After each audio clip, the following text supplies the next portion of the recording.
Menos um.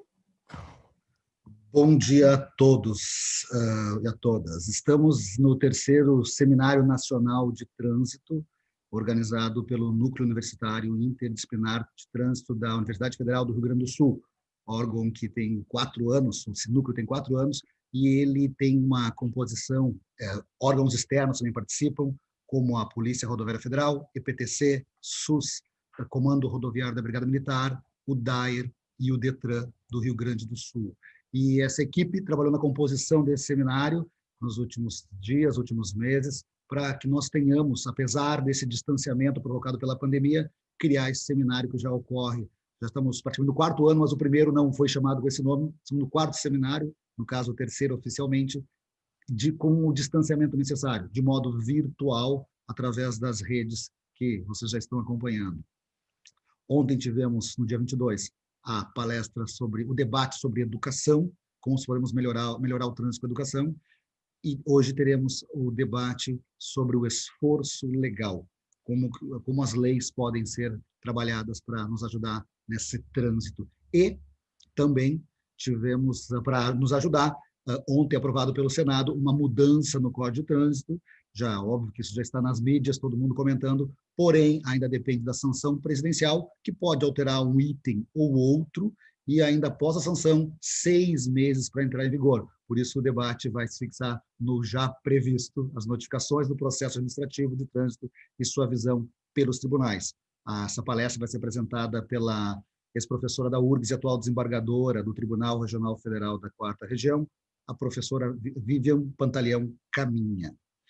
Após a palestra dela, o debate vai ter no debate o chefe da análise técnica, do setor de análise técnica da Polícia Rodoviária Federal no Rio Grande do Sul, o inspetor João Francisco de Oliveira, também bacharel em Direito, os colegas Zulmira Terres, que é chefe da divisão de suspensão suspensão e cassação do DETRAN, e teremos também a participação do tenente-coronel Marcelo Carpes, que é chefe do Estado-Maior do Comando Rodoviário da Brigada Militar. No final teremos a participação deles, e dando as boas-vindas a todos, salientando que ontem nós agradecemos a presença de todos, o assunto era educação, às vezes quem é da área de educação não assiste às palestras da área jurídica, e quem é do jurídico não assiste à da educação, porque dependendo do seu foco de interesse. O ideal é somarmos tudo, termos conhecimento de todas as áreas, apesar de sermos mais afeitos a uma ou a outra. E ontem, só no YouTube, de ontem para hoje, tivemos mais de 1.400 visualizações. Ao vivo, foram 240 pessoas assistindo o tempo todo, fora 100 pessoas que estavam lotando o nosso Zoom. Agradecemos a todos e contamos com a participação de todo mundo, e vão mandando perguntas no chat. Na hora do debate, vamos ler algumas perguntas e debater com os nossos palestrantes. Passo a palavra para a doutora Vivian Pantaleão, pode assumir e fique à vontade. Tá bom, doutora Vivian? Obrigada, bom dia a todos e todas. Agradeço ao Núcleo Interdisciplinar de Trânsito da Universidade Federal do Rio Grande do Sul, na pessoa da professora Cristine Nodari, o convite para participar desse seminário. Muito me honra a oportunidade de contribuir, de algum modo, para o debate tão relevante sobre a mobilidade urbana, principalmente em tempos de pandemia, e normas de trânsito. E mais, no dia em que é noticiado nos jornais a recente aprovação de alterações no Código de Trânsito brasileiro. Não é a primeira e nem será a última alteração do gênero. Também agradeço a Morgana pelo auxílio na preparação da minha exposição. O tema aqui proposto parece singelo, mas é instigante. Notificações no processo administrativo de trânsito e sua visão pelos tribunais.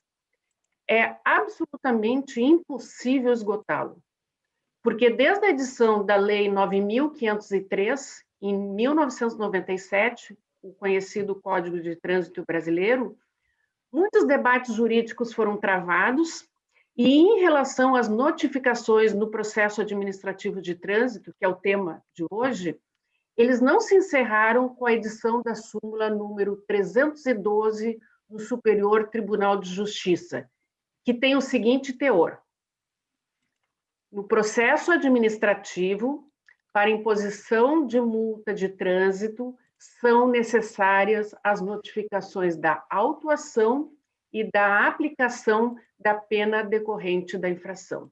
Vejam, aqui é uma peculiaridade. No processo infracional, ao contrário de outras situações, são exigíveis 2 notificações.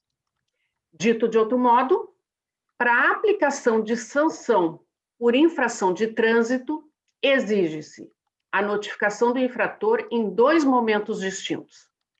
No primeiro, a notificação do cometimento da infração, é a oportunizada apresentação de defesa prévia. Aqui eu me permito um parênteses, até porque essa notificação ela é essencial, tendo em vista que é nessa oportunidade que o notificado terá condições de confirmar ou não a ocorrência daquela infração e exercer a sua defesa, até porque na relação entre o indivíduo e o poder público há uma desigualdade natural.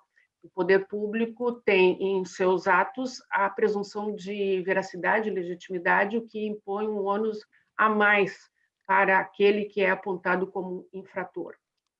E, num segundo momento, a notificação da imposição de penalidade após o julgamento da consistência do auto de infração, artigos 280, 281 e 282 do Código, para a interposição de recurso.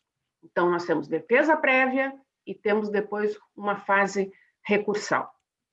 Há outros temas interessantes nessa seara, tais como, por exemplo, e é um tema que me é muito caro, que é a possibilidade ou não de delegação do poder de polícia, leia-se, o poder de fiscalizar, autuar e impor sanções administrativas. O Supremo Tribunal Federal, ele já admitiu o exercício desse poder por entidade não policial, e sua delegação pelo município, por exemplo, a guardas municipais. É o tema 472.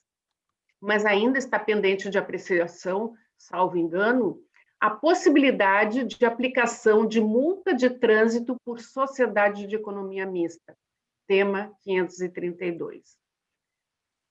É válido lembrar nesse aspecto que o artigo 280, parágrafo 4º do Código, dispõe que o agente da autoridade de trânsito competente para lavrar o auto de infração poderá ser servidor civil, estatutário ou seletista, ou ainda policial militar designado, porém não menciona imposição de sanção.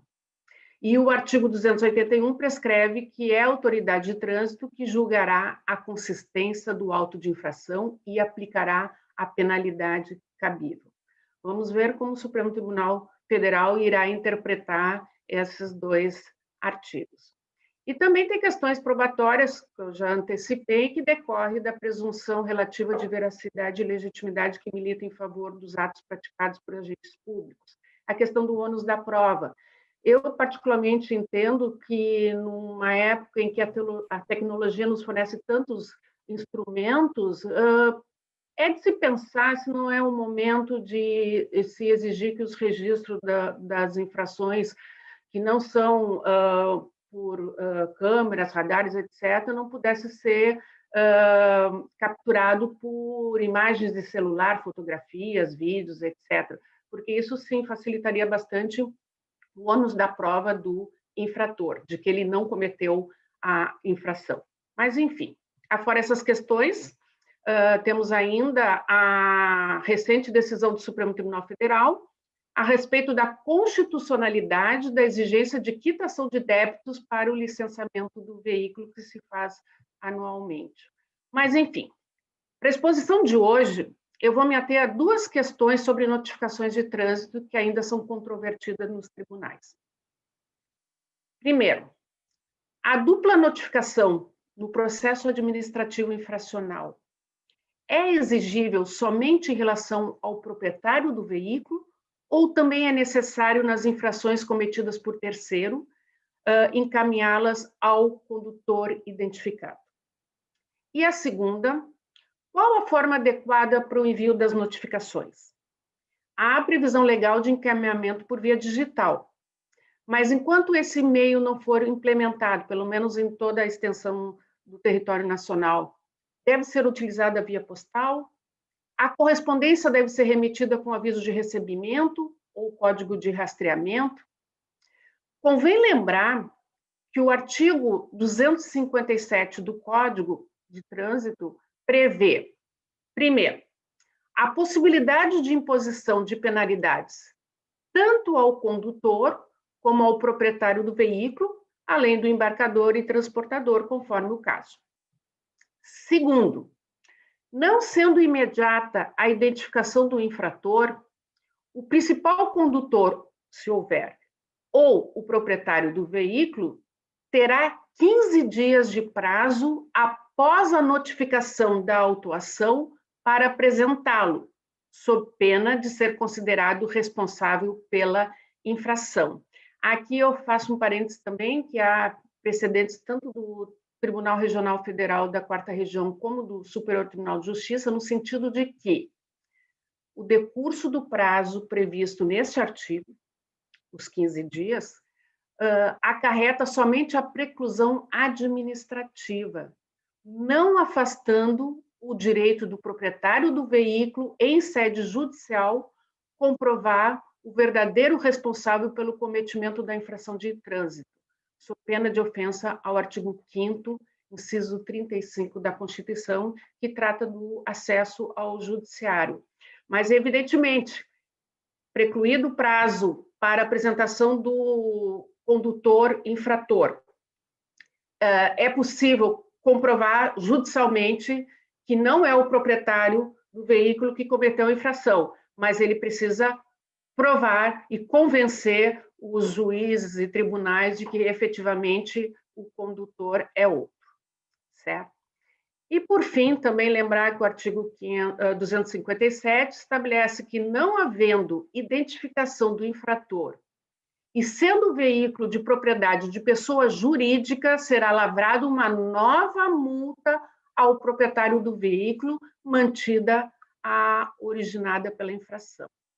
E a dupla notificação é exigível também na hipótese de imposição de multa à pessoa jurídica decorrente da não identificação do condutor do infrator. Enfim, dupla notificação em todos os casos é exigível como regra. Validade do auto de infração para fins de notificação do cometimento da infração. O Superior Tribunal de Justiça firmou seu entendimento no sentido de que a assinatura do condutor do veículo no auto de infração de trânsito, em virtude de autuação em flagrante, dispensa a expedição de uma nova notificação para o início do prazo de defesa prévia. Aquela primeira notificação a que me referi, que trata da notificação do cometimento da infração. Isso porque, se houve o flagrante e, naquele momento, foi colhida a assinatura do condutor do veículo, evidentemente que, nesse momento, ele já está cientificado pessoalmente, tá, mediante a abordagem da autoridade de trânsito. E aí abre-se, desde logo, o prazo de defesa prévia. Agora, o que é polêmico? Se não for possível colher a sua assinatura por falta de flagrante, me parece óbvio, né, de que há necessidade, sim, de uma notificação do proprietário do veículo, que terá oportunidade ou não de indicar o condutor, se não for ele mesmo, certo? Quanto a essa situação, não há divergências, né? Até por conta da orientação que foi simulada pelo Superior Tribunal de Justiça. A questão é quando há abordagem, há flagrante, mas o condutor se recusa a assinar o auto de infração. A recusa também é uma situação em que se deve expedir a notificação, aquela primeira notificação do cometimento da infração, que é uma leitura que se faz interpretando o artigo 280, parágrafo 3º, combinado com 281, parágrafo único, inciso 2. Esta é uma posição do Superior Tribunal de Justiça, e se a correspondência também for devolvida com aviso de ausente, é válida a notificação por edital. Ocorre que o artigo 282, parágrafo 1º, prevê que a notificação devolvida por desatualização do endereço do proprietário do veículo é considerada válida para todos os efeitos. Então, se for esse o motivo da devolução da correspondência, então não é necessário uma notificação por edital, por exemplo. E a dispensa de notificação do cometimento da infração, na hipótese de autuação em flagrante, quando colhida a assinatura do condutor, não afasta a necessidade da expedição da segunda notificação, que é aquela que, confirmada a rigidez do auto de infração, será imposta a penalidade. Também é precedente do Superior Tribunal de Justiça. No Tribunal Regional Federal da 4ª Região, considera-se notificado o condutor quando, autuado em flagrante durante a abordagem policial, recusa-se a apor por assinatura a sua assinatura no termo de autuação. Tá? É desnecessário o envio de notificação da autuação ao endereço do condutor do veículo, na hipótese de autuação em flagrante, uma vez que ele já tomou conhecimento do seu conteúdo em abordagem pessoal, no momento da lavratura do auto de infração, salvo se não for possível colher a sua assinatura na ocasião. Tá? Esta é a posição da 4ª turma. Agora, a 3ª e a 4ª turma, que são as duas turmas do Tribunal Regional Federal que julgam essa matéria, consideram que a assinatura do condutor infrator no formulário de identificação de condutor infrator é válida para fins de notificação, para fins dessa primeira notificação a que nos referimos. Há precedentes nesse sentido. Agora, quanto à necessidade de remessa da notificação da imposição de penalidade ao condutor do infrator, a discussão. É necessário o envio de notificação da imposição da penalidade, ou seja, a segunda notificação, ao condutor infrator quando a infração é de sua responsabilidade, por exemplo, infração por embriaguez ao volante. Convém lembrar que, nos termos do artigo 257, parágrafo 3º do Código, ao condutor caberá a responsabilidade pelas infrações decorrentes de atos praticados na direção do veículo. Embora a súmula 312, do Superior Tribunal de Justiça mencione que são exigíveis notificação do cometimento de infração e de imposição da penalidade após o prazo de defesa prévia, o enunciado ele não é claro quanto à necessidade de observância da regra da dupla notificação somente em relação ao proprietário do veículo, que é o entendimento, salvo engano, dos órgãos de trânsito, ou também é necessário observar a dupla notificação em relação ao condutor identificado, se forem distintos, proprietário e condutor, principalmente quando se tratar de infração da sua responsabilidade. O artigo 282, parágrafo 3º do Código, estabelece apenas que, sempre que a penalidade de multa for imposta ao condutor, à exceção daquela de que trata o parágrafo 1º do artigo 259, que aqui foi vetado, a notificação será encaminhada ao proprietário responsável pelo seu pagamento. Não há uma manifestação específica do Superior Tribunal de Justiça sobre o tema.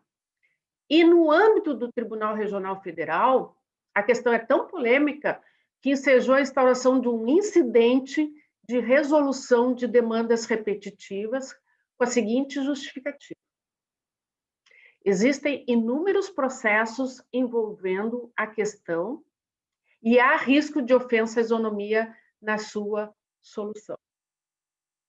Segundo, para a quarta turma, a notificação da imposição de penalidade deve ser endereçada a quem efetivamente sofrerá as respectivas consequências, a fim de que possa exercer plenamente o direito de defesa administrativa, por exemplo, suspensão do direito de dirigir, não bastando a notificação do proprietário do veículo.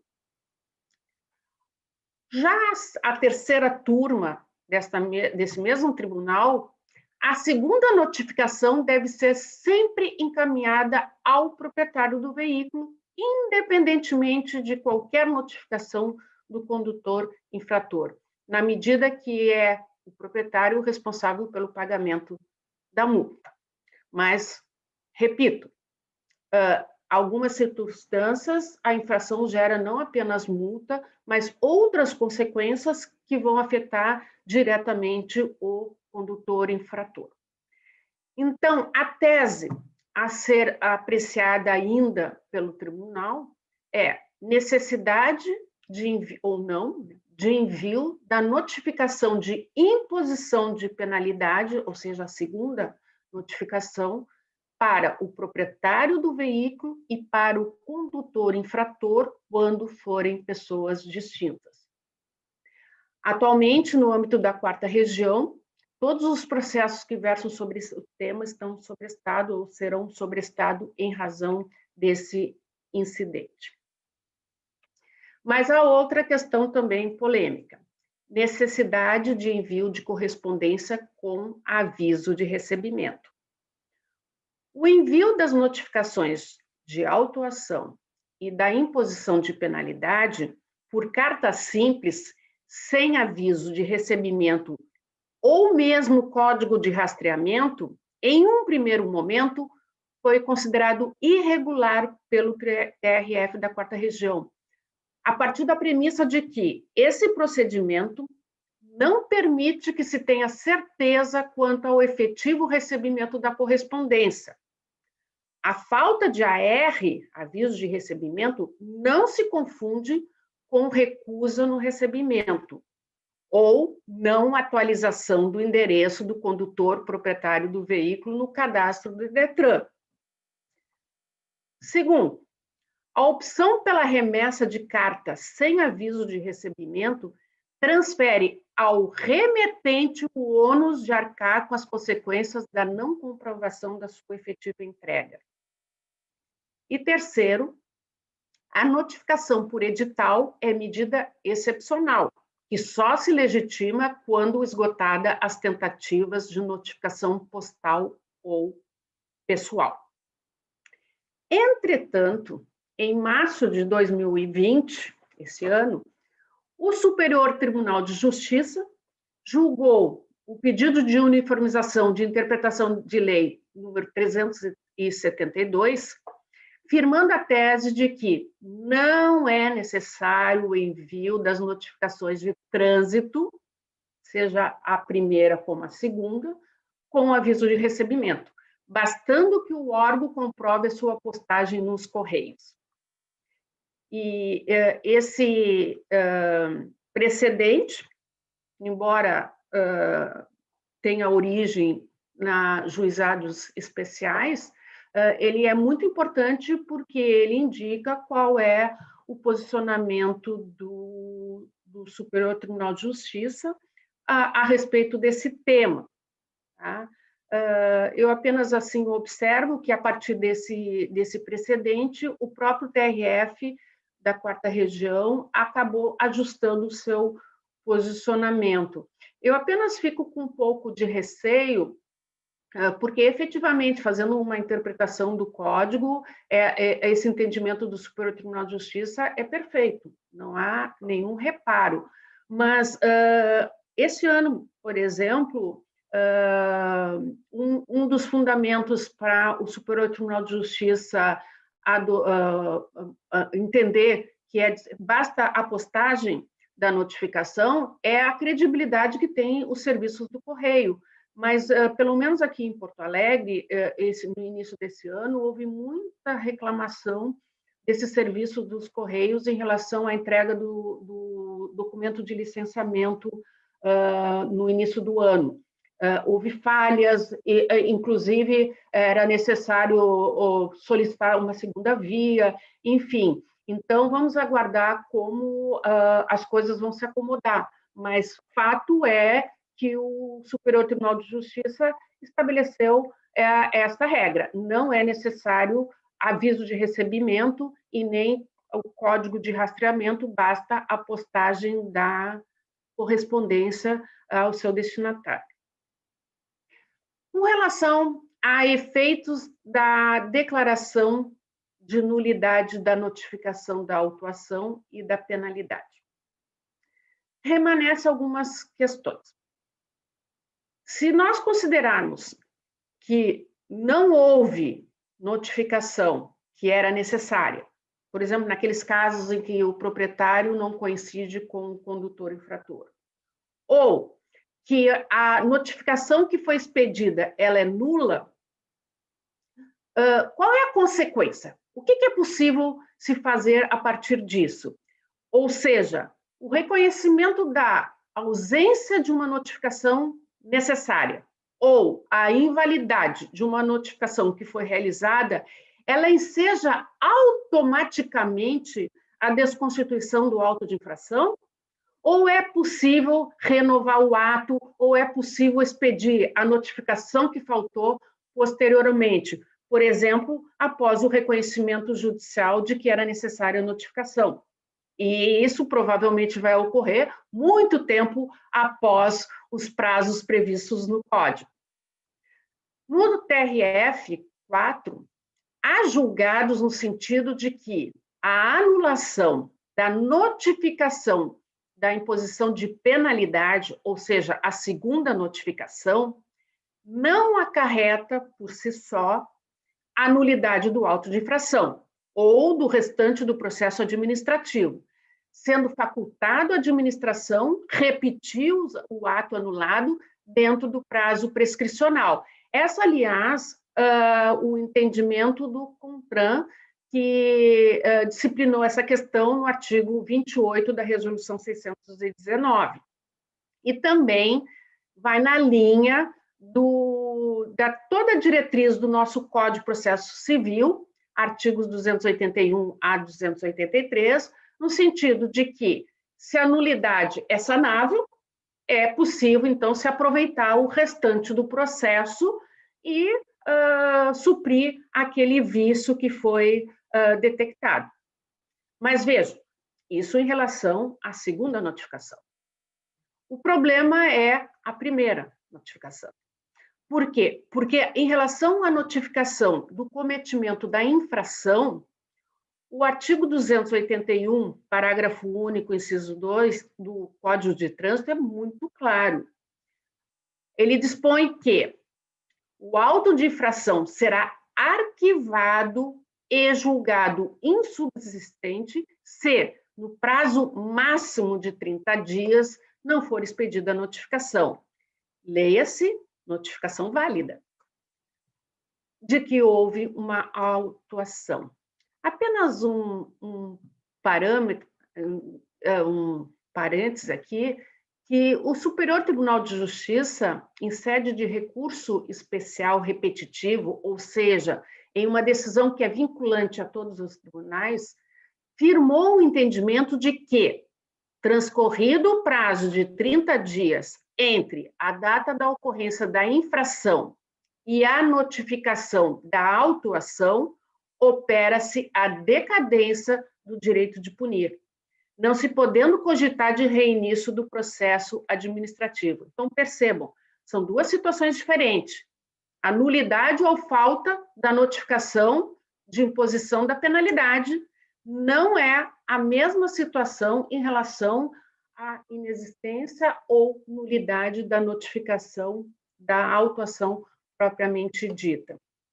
Nesse sentido, nós temos precedentes do TRF4, né, no sentido de que a falha em notificação da autuação enseja a sua nulidade e é impossível se dar sanada pela repetição do ato. Eis que esgotado o prazo de 30 dias, que é um prazo fatal para a administração poder realizar a correta expedição da notificação. E aqui eu só queria lembrar que até essa questão do prazo do 30 dias é discutível, que há um precedente do Superior Tribunal de Justiça, no sentido de que não se inclui o dia da ocorrência da infração no cômputo do prazo dos 30 dias, que, aliás, é a orientação que o CONTRAN estabeleceu na resolução número 149. Certo? E uma segunda questão é, nas infrações que geram a responsabilidade tanto do condutor como do proprietário, quando distintos, a notificação do condutor infrator no momento da autuação em flagrante afasta a necessidade de notificação do proprietário do veículo que não se encontrava no local naquele momento? Por exemplo, nas infrações previstas no artigo 162 e 163 do Código. Importante ressaltar que, em relação ao ato de remoção do veículo, que está previsto no artigo 271, o parágrafo 5º desse artigo prevê a necessidade de notificação sobre as providências necessárias à sua restituição e sobre o disposto no artigo 328, que é o caso de abandono e leilão. E no parágrafo 6º, estabelece que, caso o proprietário ou o condutor não esteja presente no momento da remoção do veículo, eu só estou citando para fazer uma analogia, a autoridade de trânsito, no prazo de 10 dias contados da data da remoção, deverá expedir ao proprietário a notificação prevista no parágrafo 5º, por remessa postal ou por outro meio tecnológico hábil que assegure a sua ciência. E caso restre frustrado, a notificação poderá ser feita por edital. Então, aqui, no caso de remoção, o código é muito claro, tem que ter a notificação de ambos. E a notificação devolvida por desatualização do endereço do proprietário do veículo ou por recusa desse em recebê-la, será considerada recebida para todos os efeitos. E em caso de veículo licenciado no exterior, a notificação será feita por edital. Evidentemente que essas questões demandam maiores reflexões. Eu disse no início da minha exposição que parecia um tema simples, notificação, e já há súmula a respeito do assunto, mas outras questões paralelas ainda estão demandando um debate, pelo menos nos tribunais. E certamente não essas reflexões por si só não vão encerrar os conflitos que devem ser solucionados pelo judiciário. Eu agradeço a todos a atenção e muito obrigada. E me coloco à disposição para eventuais perguntas. Obrigado, doutora Vivian. Foi bastante, imagino eu, no debate elucidativo nessa situação complexa das leis brasileiras, que sempre são complexas, né? Até as perguntas que estão chegando ali exigem uma compreensão para poder entender a profundidade. Mas antes de passar para as perguntas, vamos aproveitar o ensejo dos nossos debatedores que estão aqui para eles comentarem, do ponto de vista deles, dos órgãos deles. O primeiro chamar a Zulmira, por dando preferência às mulheres, depois o Dr. João Francisco, tá? Para a Zulmira comentar a palestra sobre a ótica dela e do Detran. Bom dia a todos, né, com enorme satisfação que represento o Detran neste Seminário Nacional de Trânsito, que traz essa urgência de novos olhares sobre a mobilidade, né, e principalmente num eixo temático envolvendo o esforço legal no âmbito administrativo de trânsito, primando então pela temática da Semana Nacional de Trânsito, né, que tem um enfoque em propagar perceba o risco e proteja a vida, né? E nesse sentido, o Detran ele tem buscado muito, principalmente as divisões de infração e de suspensão, como é dividido no Detran, A divisão de infrações, ela trabalha basicamente com o auto de infração, a divisão de suspensão e cassação com a penalidade de suspensão e cassação. E isso tudo nós temos perseguido muito a premissa, né, de que além de nós instaurarmos e fazermos toda a gestão do processo, nós temos principalmente o objetivo de defender e preservar a vida através da construção de valores. E isso tudo, o processo administrativo, ele nos permite essa reflexão, esse resgate de cidadania, e no momento em que nós aplicamos a multa, ela é assim, ela além de ser punitiva, ela é pedagógica. Quando nós aplicamos uma suspensão, ela faz com que aquele condutor ele tenha que fazer um curso de reciclagem e retomar aos bancos escolares, né, ao CFC, e fazer uma reflexão para buscar perceber o risco, para buscar proteger a vida. Esse é o nosso foco principal. Uma das nossas maiores preocupações, com certeza, envolve, doutora, a notificação, envolve todo esse entendimento do Tribunal de Justiça. Nós estamos muito mais relacionados ao Tribunal de Justiça do Estado, né? O TRF, ele acaba atingindo os nossos processos quando existe um processo de suspensão, quando aquele auto de infração do DENIT é anulado e, por consequência, anula-se o processo de suspensão, né?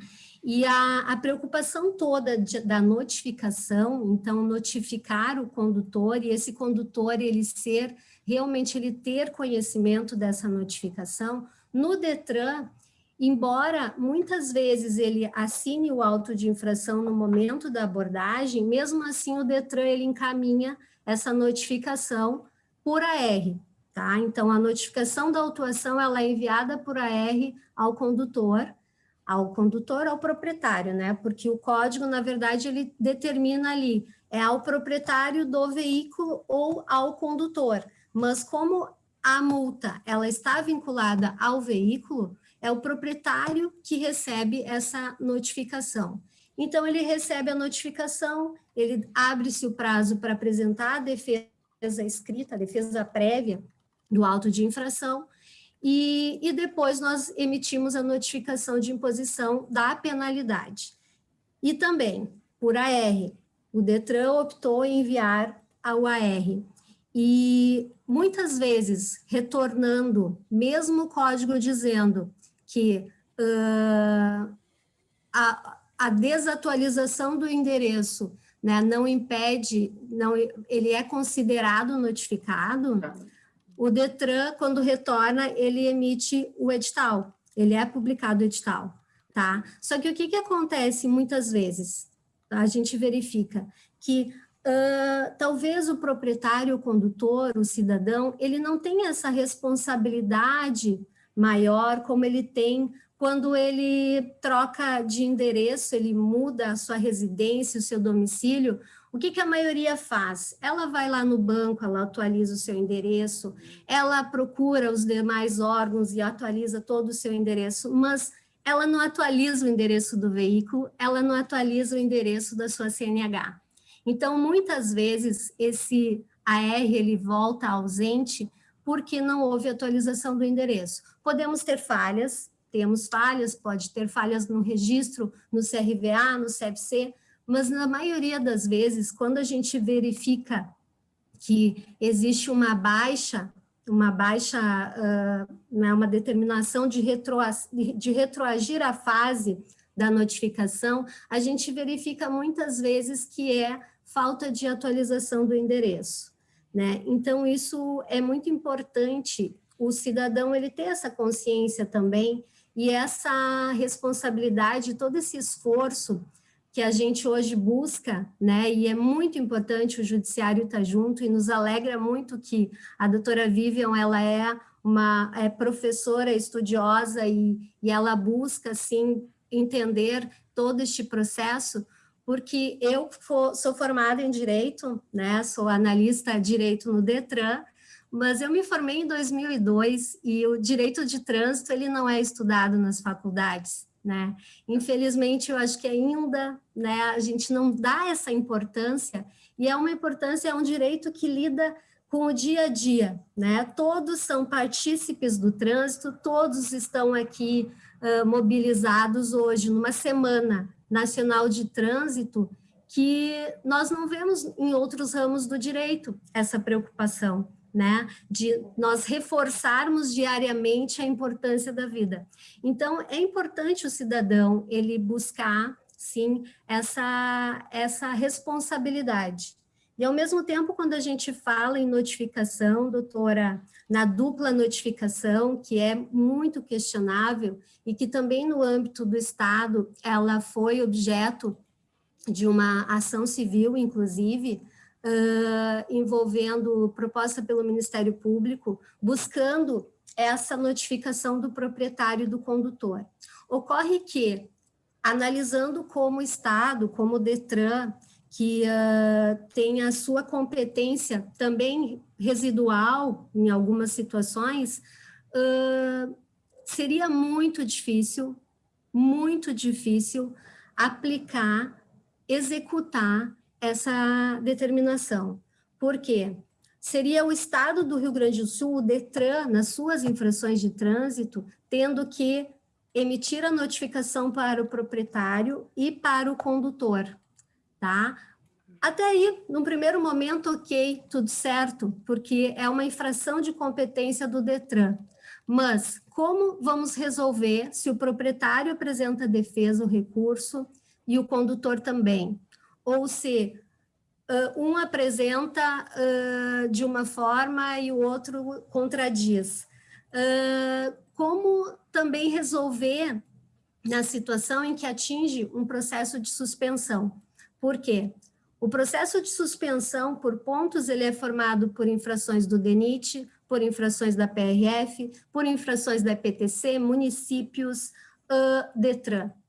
E aí, o município não é exigido essa dupla notificação, nem o DENIT, por enquanto, né? Ou o PRF, somente as infrações do Estado.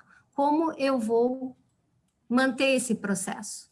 Ele geraria uma nulidade, porque o auto de infração deveria ter a dupla notificação, mas um dos partícipes deste processo, ele não foi duplamente, não houve a dupla notificação.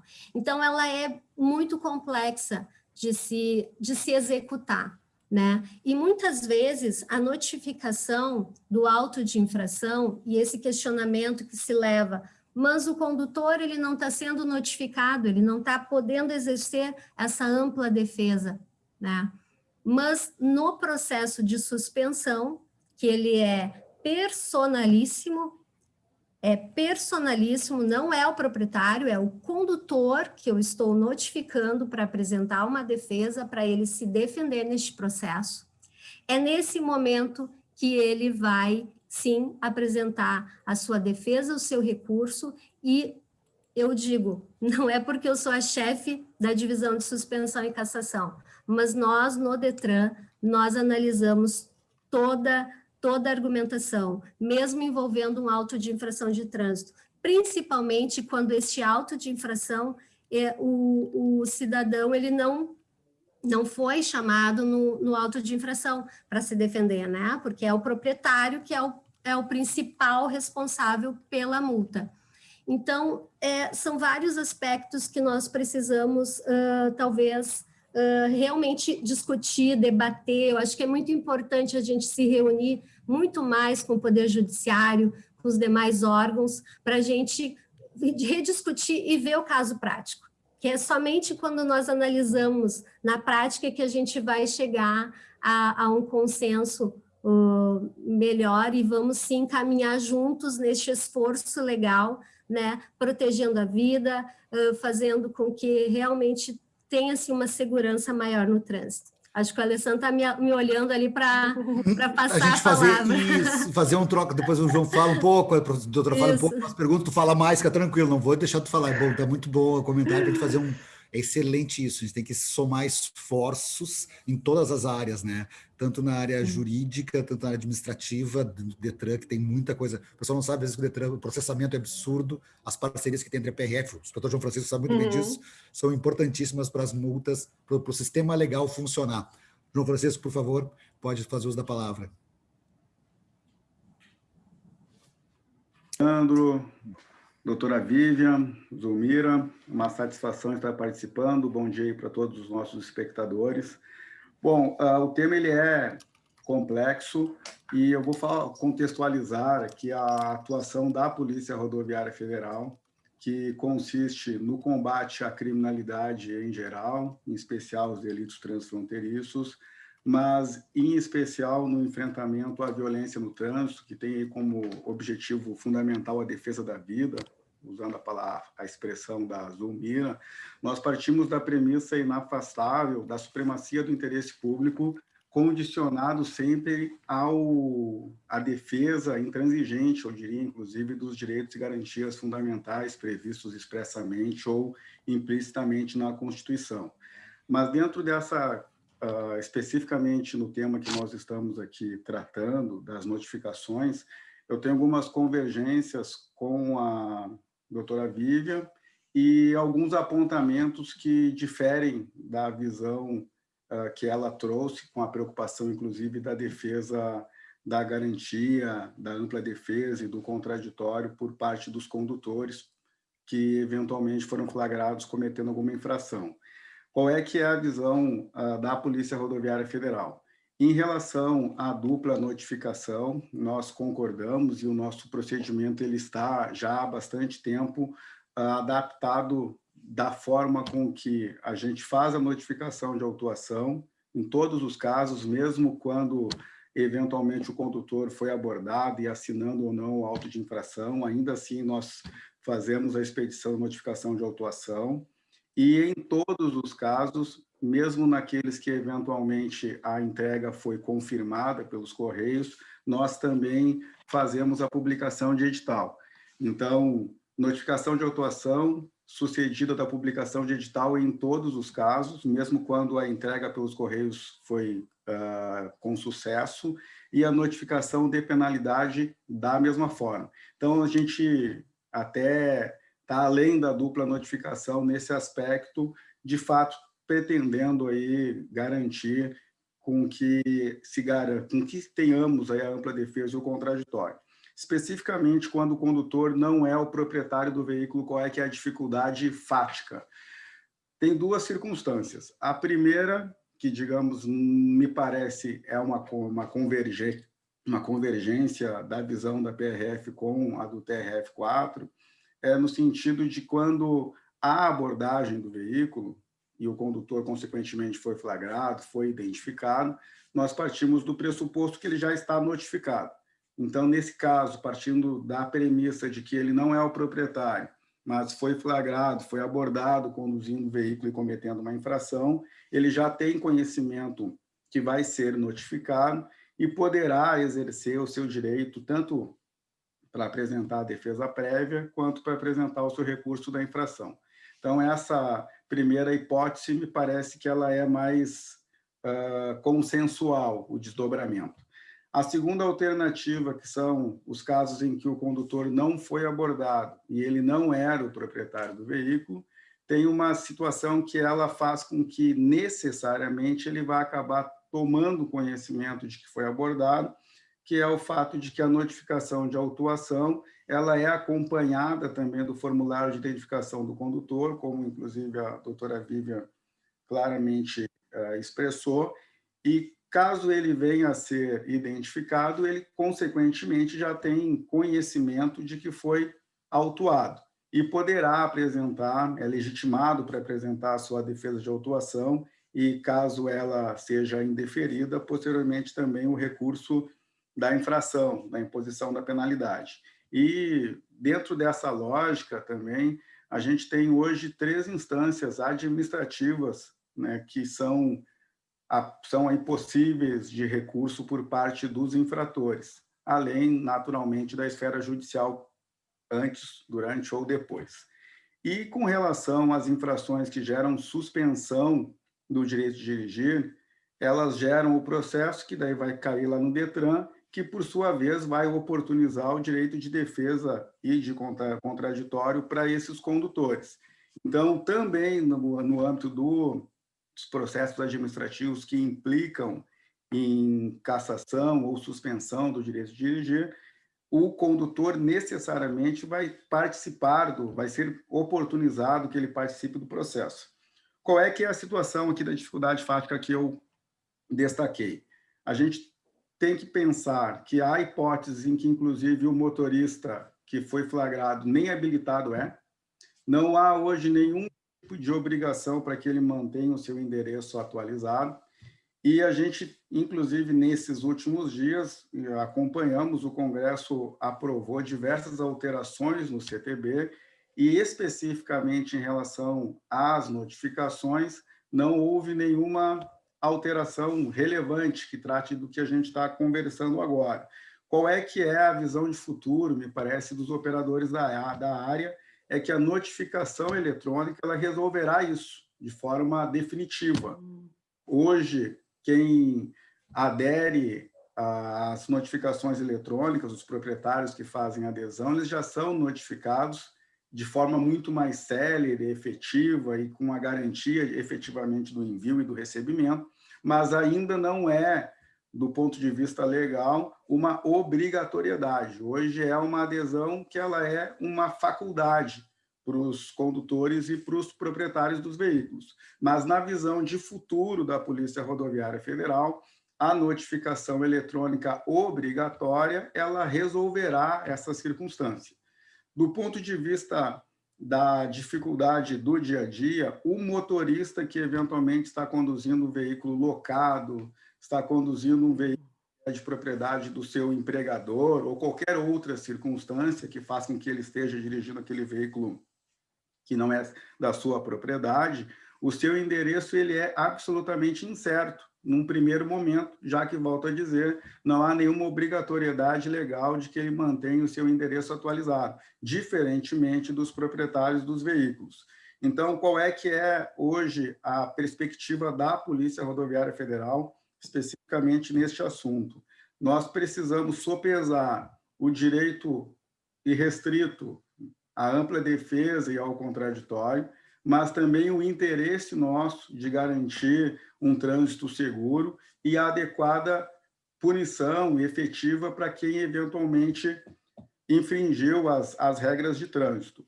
Dentro dessa lógica, nós partimos do pressuposto e partindo também dos princípios de proporcionalidade e razoabilidade, que o procedimento adotado hoje pela Polícia Rodoviária Federal, ele garante a ampla defesa e o contraditório dos condutores, mesmo quando eles não são os proprietários dos veículos. E daí, volto a dizer, nas duas circunstâncias. Na primeira hipótese, se ele foi abordado, ele, naquele ato da abordagem, já tem conhecimento de que será autuado e poderá, legitimado, apresentar a sua defesa de autuação e, consequentemente, na sequência, caso seja indeferida, o seu recurso de infração. Nos casos em que ele não foi abordado, necessariamente, o proprietário precisará identificá-lo e aí este formulário de identificação do condutor também conta, ele é signatário desse formulário. E daí, dentro dessa lógica, ele também tem conhecimento, pode apresentar sua defesa de autuação e seu recurso de infração na sequência. Então, dentro dessa perspectiva, nós entendemos que está adequado. Qual é que é a outra situação que a doutora Vivian adequadamente falou, um assunto bastante polêmico, as notificações sem aviso de recebimento. Qual é que é a lógica que a Polícia Rodoviária Federal e o DENIT também empregaram em 2017? À luz da legislação, não se verificou nenhuma obrigatoriedade no sentido de que a correspondência fosse com aviso de recebimento. Então, foram mudados os procedimentos, mas com uma premissa: garantir a efetividade. Nos tempos atuais, as pessoas ficam menos em casa, a gente está num período agora circunstancial em função da pandemia, mas tirando essa circunstância aí, que ela é a atual, A regra geral, quando era com aviso de recebimento, era com muita frequência a devolução por conta de não estar em casa o destinatário da correspondência. Diferentemente da correspondência simples, que ela é efetivamente entregue sem necessidade de ser em mãos. E qual é que é a nossa premissa para garantir de que o usuário vai ter acesso a essa informação de que ele foi autuado? É a publicação do edital de todos os casos, mesmo daqueles em que há confirmação da entrega, mesmo naqueles em que efetivamente a entrega foi com sucesso, melhor dizendo. Mas partindo da premissa também do princípio da eficiência, eu diria, o aviso de recebimento, nos tempos atuais, ele é muito menos efetivo. E aí, coincidindo com a questão anterior, certamente a notificação eletrônica também resolverá essa questão, mas ainda hoje ela é uma alternativa, não é algo que seja de adesão obrigatória.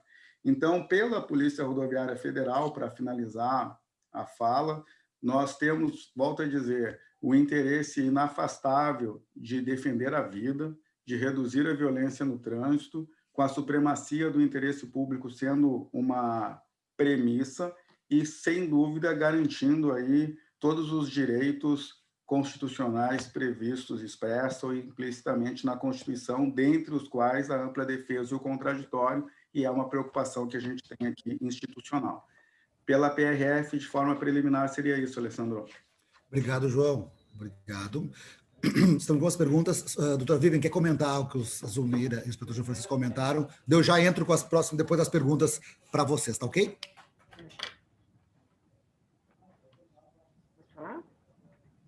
Pode falar? Bom, antes de mais nada, só uma complementação em relação ao que foi mencionado pelos debatedores. Eu efetivamente lamento que as universidades não dediquem pelo menos um espaço para o estudo da legislação de trânsito, não só porque a legislação em si é complexa, assim como é a legislação ambiental, etc., mas porque o processo administrativo é complexo, ele é diferente, é um dos poucos casos em que se tem dupla notificação num processo de autuação. Então, e essa complexidade, ela não é bem compreendida pelos operadores do direito. E aqui fazemos a meia-culpa, às vezes, até para o juiz é difícil compreender, primeiro porque são várias alterações legislativas. E, em segundo lugar, se não me engano, o código já está na alteração número 39, enfim, e é um código recente, vamos dizer. E, em segundo lugar, as nuances são muito variadas, tanto que mesmo uma súmula não resolveu o problema. Então, seria importante que se estudasse isso nas universidades para preparar quem vai ser advogado, juiz, promotor, enfim. Mas também concordo com o João, de que muitos problemas se resolverão com a notificação eletrônica, tornando ela obrigatória. O que me preocupa um pouco foi essa questão de que foi dito que, no DETRAN, por exemplo, no processo de suspensão do direito de dirigir, será oportunidade de ampla defesa para aquele condutor, mesmo que ele não tenha participado do processo anterior.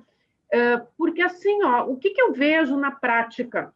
Muitas vezes, vamos supor que se a autuação foi pela Polícia Rodoviária Federal, ou pelo DENIT, o processo de suspensão do direito de dirigir vai correr perante o DETRAN. E aí pode haver um problema de que o DETRAN não queira desconstituir uma infração que tenha sido julgada consistente pelo outro órgão. Enfim, essa é uma preocupação, assim, até muito importante. Mais uma vez, eu parabenizo os organizadores desse evento, esse contato, essa aproximação, porque uma coisa é acompanhar a atuação dos órgãos administrativos no papel, que agora nem é mais papel, é processo eletrônico, mas, enfim, outra coisa muito diferente é se ter a oportunidade de entender qual é a postura que os órgãos administrativos estão adotando atualmente. Até parabenizo o DETRAN, eu percebi, assim, pela manifestação da doutora Zulmira, que realmente há uma preocupação efetiva de que realmente se dê a ampla defesa ao condutor, e o João também trouxe isso nos traz muita alegria, porque percebe-se, sim, porque, vejam, no processo administrativo, quem autua julga. É diferente de um processo judicial. E aí, quando se percebe dos órgãos administrativos essa preocupação em realmente encontrar a verdade real, vamos dizer, para poder, sim, aplicar efetivamente uma sanção, nos deixa muito, muito tranquilos e muito felizes como sociedade, porque a ideia aqui não é o punir por punir, a ideia é punir porque se errou, mas com o intuito sempre de mudar o comportamento do motorista. Então, eu só queria fazer esse acréscimo, fico muito feliz de ouvir por parte tanto da Polícia Rodoviária Federal como do Detran essa postura proativa, vamos dizer, nesse processo de sancionamento de trânsito. Obrigado, doutora. Acho que a Zulmira pode até comentar isso aqui, uma pergunta do Roberto. Quanto à situação dos meios tecnológicos e os cadastros que o cidadão é obrigado a fazer, talvez enviar por e-mail a notificação ou por mensagem, isso é viável? É a pergunta dele. Certo. Eu gostaria só de fazer um adendo ali do que a doutora Vivian comentou sobre o processo, quando nós analisamos um processo de suspensão envolvendo um auto de infração da PRF, DENIT é o próprio Detran, tá? Nós só estamos analisando a penalidade de suspensão, não a penalidade de multa. Por isso, o AIT ele permanece rígido. Nós não vamos modificar. Essa decisão ela não tem esse condão de modificar o auto.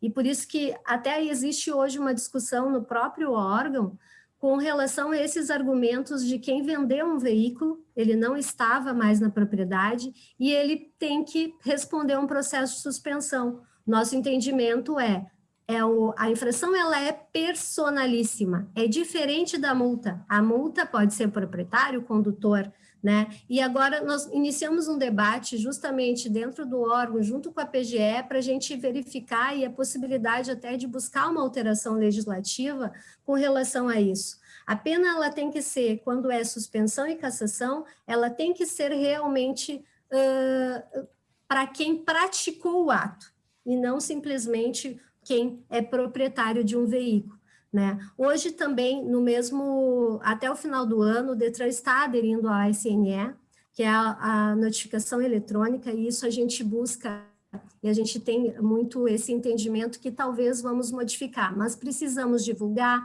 a população tem que aderir ao sistema, como o João Francisco falou, né? É uma adesão, não é uma obrigatoriedade. E também no Detran, hoje nós temos a defesa eletrônica, e tanto do auto de infração, quanto do processo de suspensão e cassação. Então, o cidadão ele tem essa opção de cadastrar através da central de serviço, e ali ele vai ter toda a informação do auto, ele tem conhecimento do que está acontecendo, né?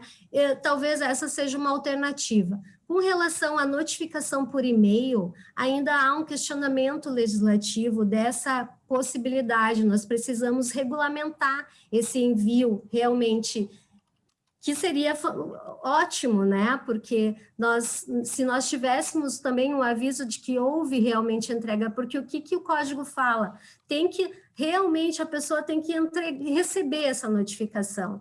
E aí o e-mail, talvez o e-mail que ele cadastrou, talvez criar algumas formas ali de realmente validar este e-mail, mas ele não é tão simples assim, ele demanda uma regulamentação, se for realizada por e-mail, de outra forma. Mas a gente está sempre buscando novas formas, sim, de viabilizar e de facilitar. Então, hoje, a defesa eletrônica ela é uma facilidade, e o SNE, que ele precisa ter, daqui a um tempo, é só a CNH virtual, o CRLV virtual. Então, está tudo no sistema, e ali ele vai poder ser notificado eletronicamente.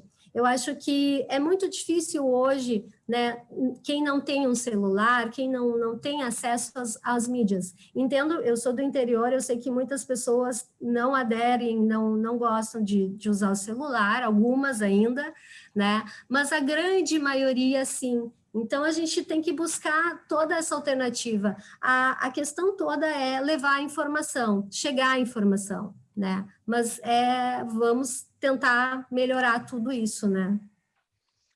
Obrigado, Zulmira. Para o João Francisco, essa pergunta aqui é para os debatedores, vou especificar para o João, sobre como é o entendimento sobre a necessidade de notificação, acho que até foi comentado isso antes, mas pode aprofundar um pouquinho, notificação também do condutor em processo administrativo de AIT, especialmente quando há previsão de suspensão do direito de dirigir no próprio tipo infracional, embriaguez ao volante, por exemplo, ele cita aqui.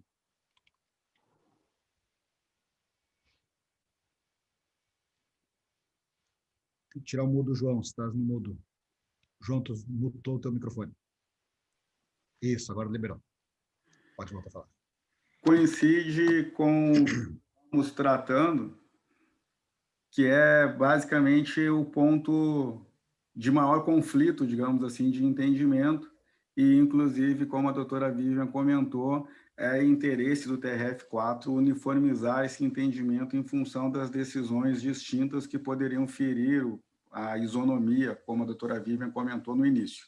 Na nossa perspectiva, volto a dizer, nós entendemos que, pegando as duas circunstâncias possíveis, a primeira, com abordagem do condutor. Então, ele já tem conhecimento de que será autuado e, consequentemente, é legitimado a apresentar a defesa de autuação e o recurso da infração, inclusive tendo 3 instâncias recursais para defender seus argumentos.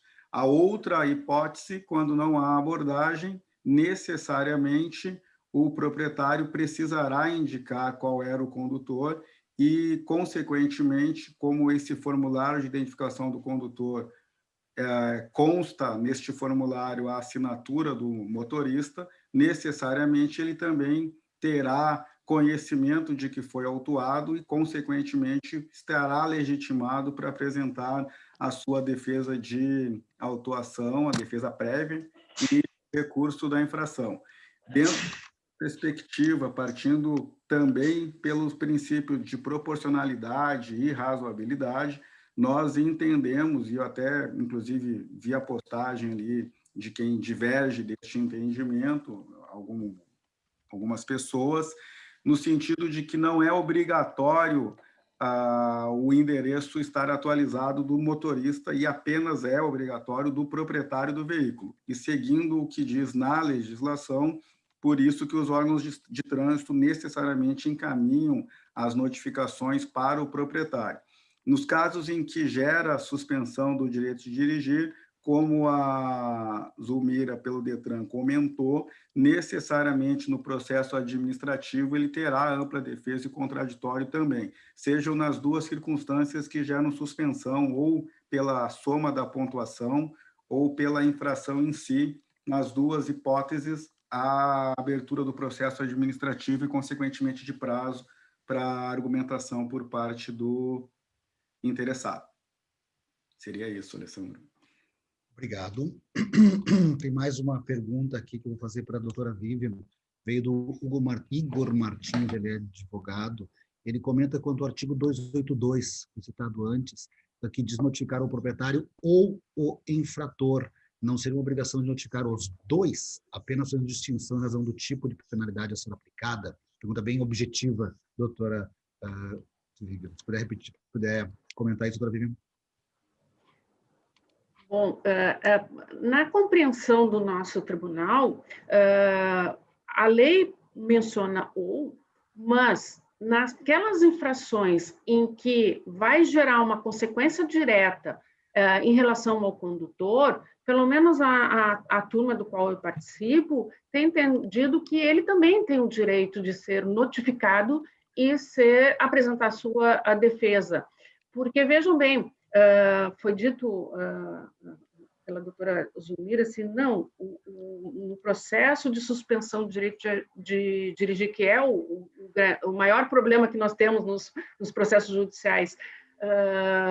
O auto de infração mantém-se rígido, nós só vamos analisar a consequência da suspensão, mas, às vezes, o que está em discussão é o próprio fato, se o fato efetivamente ocorreu.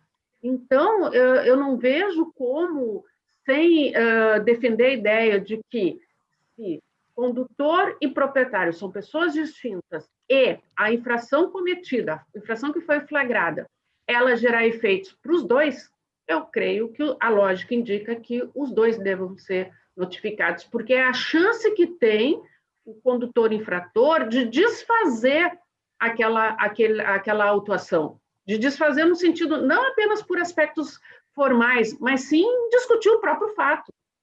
Porque muitas vezes o que vem para nós é o questionamento em relação à prática da infração em si. Então, independentemente do que está escrito literalmente no artigo do Código, até por uma questão de bom senso, né? Porque se o motorista é um, o proprietário é outro, o proprietário não estava no momento em que ocorreu a infração, ele não tem nem elementos para fazer uma defesa adequada. Quem pode fazer a defesa é quem realmente estava envolvido diretamente no fato. Então, a lógica, pelo menos das decisões que se tem tomado, é no sentido de que, se a infração gerar efeito para os dois, tem que se dar chance para os dois, inclusive lá no primeiro momento, de discutir, inclusive, a ocorrência em si da infração.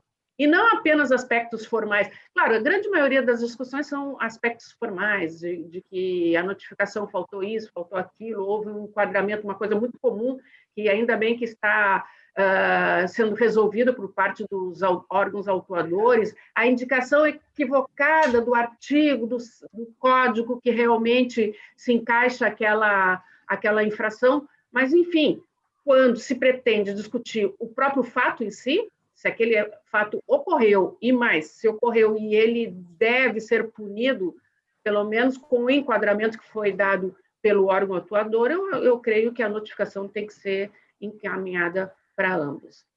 Essa é a minha posição.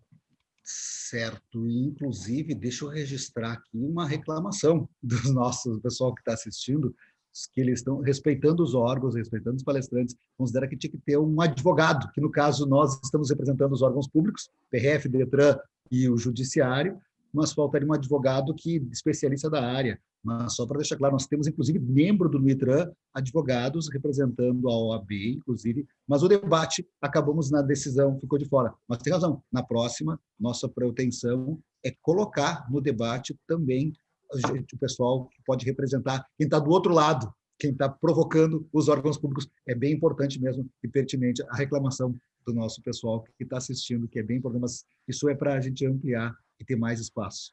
E como debate, esse seminário virtual, a gente tem que tentar encaixar, porque mais gente poderia explodir a tela, complicaria. Eu vou fazer o seguinte, eu vou pedir só para a Morgana, que ela está online agora, que é a nossa assessora nos bastidores, para dar os recados que tem sobre Padlet, e depois eu passo para as considerações finais dos nossos palestrantes, os recados sobre o seminário, como está sendo, como pode acessar, e mais uns detalhes. Tá bom, Morgana? Pode falar.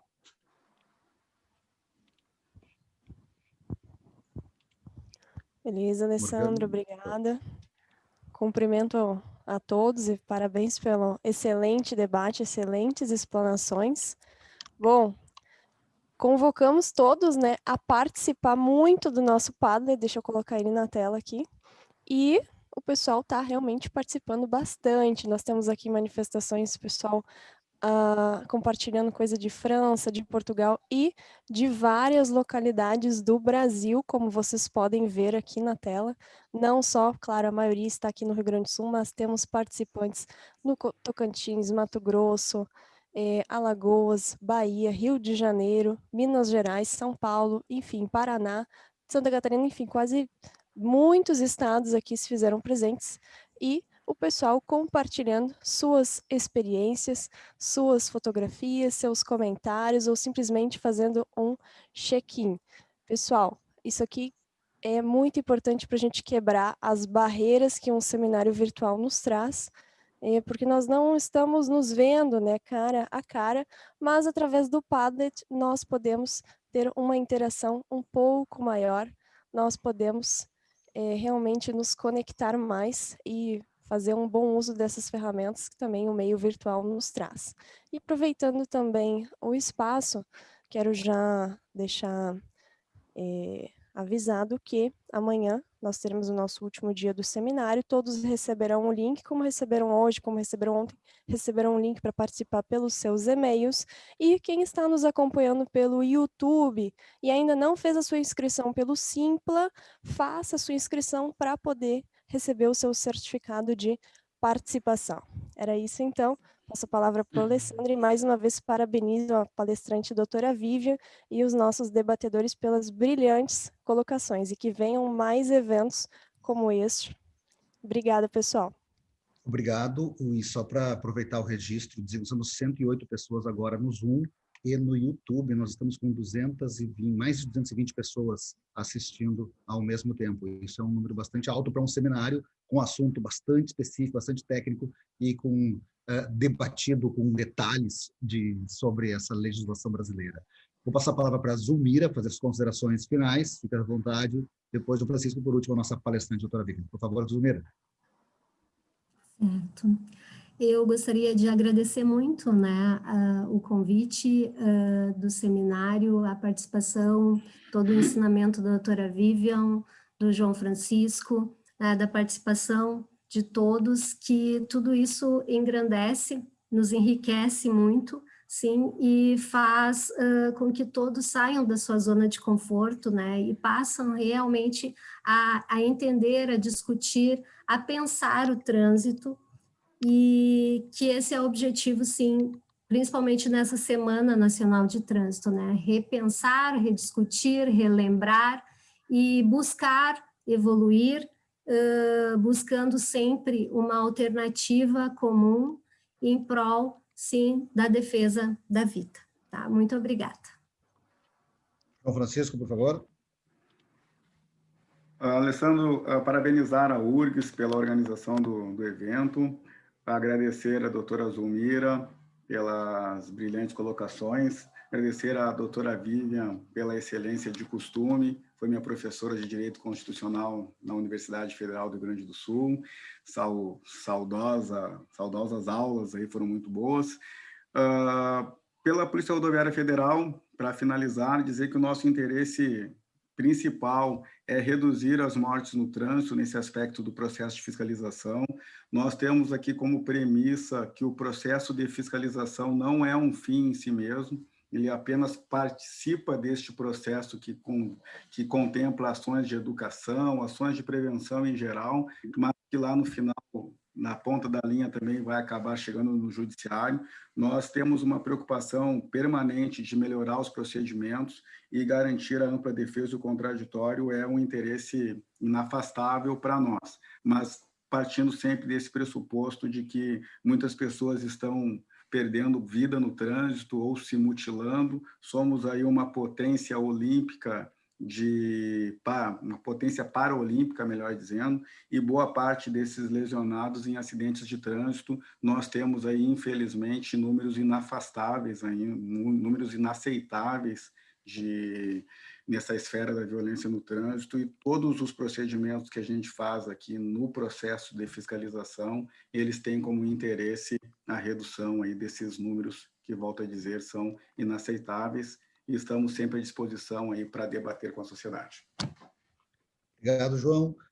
Vamos ouvir então agora o posicionamento. A doutora Vivian, fica à vontade, pode fazer uso da palavra, doutora Vivian. Reitero meu agradecimento pelo convite de poder participar desse evento, endosso todas as palavras, tanto da doutora Zulmira como do doutor João Francisco, porque realmente é uma preocupação que se tem que levar a sério, essa questão da mobilidade urbana, do trânsito e das mortes que ocorrem por infrações de trânsito. E aqui fica uma sugestão que houve uma reclamação da não participação de um advogado, eu creio assim que nós vamos colocar o Ministério Público também, que entra com as ações civis públicas para questionar o trânsito, e aqui fica uma sugestão, No âmbito da 4ª Região, nós temos há muitos anos o Fórum Interinstitucional Previdenciário, e é uma bela oportunidade para aproximar as instituições, porque nesse fórum se debate questões previdenciárias, evidentemente, mas com a participação do Judiciário, do Ministério Público, Defensoria Pública, INSS e OAB. É excelente o resultado, porque aquilo que se faz nesses fóruns é o que se fez hoje aqui.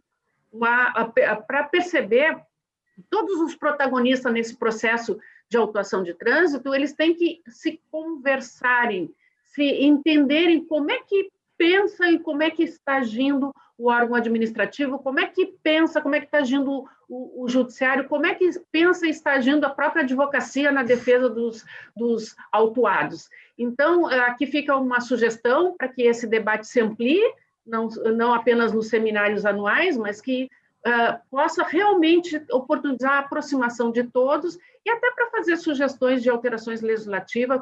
Essa questão da notificação eletrônica é em boa hora, porque em plena pandemia nós percebemos que essa é uma alternativa viável, até inclusive para nos aproximarmos. Por que não fazer as notificações?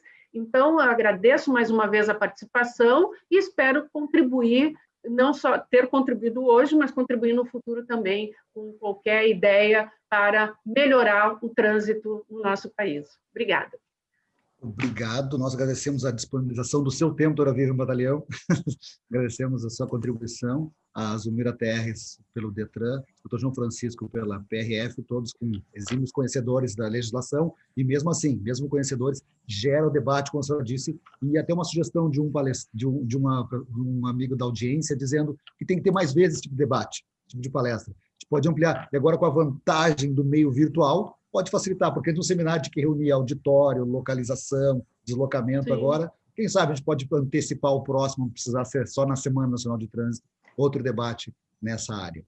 Me permite um acréscimo? Só um acréscimo, não posso deixar passar isso.